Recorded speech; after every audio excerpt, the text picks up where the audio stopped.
Hello guys, এই দেখো স্নান পুজো করে এসে গেছি রান্নাঘরে। আর রান্নাঘরে এসে ছেলেকে নাস্তায় বানিয়ে দিলাম পাস্তা।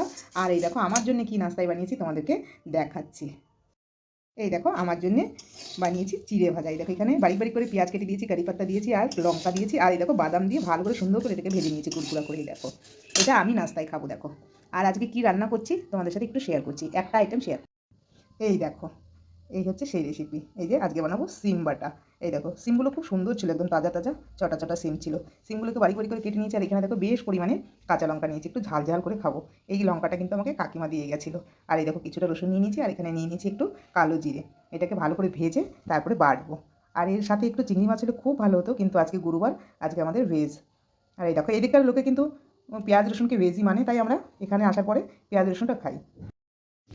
এই দেখো এখন সিমটা ভাজা হয়ে গেছে, এখন এটাকে আমি বেটে নেবো। এই দেখো কত সুন্দর করে বেটে নিয়েছি। সত্যি বলছি, এর মধ্যে একটু খালি চিংড়ি মাছ যদি হতো না, কি যে স্বাদ হতো। এর আগে একদিন আমি ওইরকম চিংড়ি মাছ দিয়ে বানিয়ে খেয়েছিলাম, সেদিন খুব ভালো লেগেছিলো। তাই আজকে নিরামিষ করেও বানিয়ে দেখলাম কেমন লাগে। আজকেও কিন্তু খুব টেস্টি হয়েছে, খুব টেস্টি।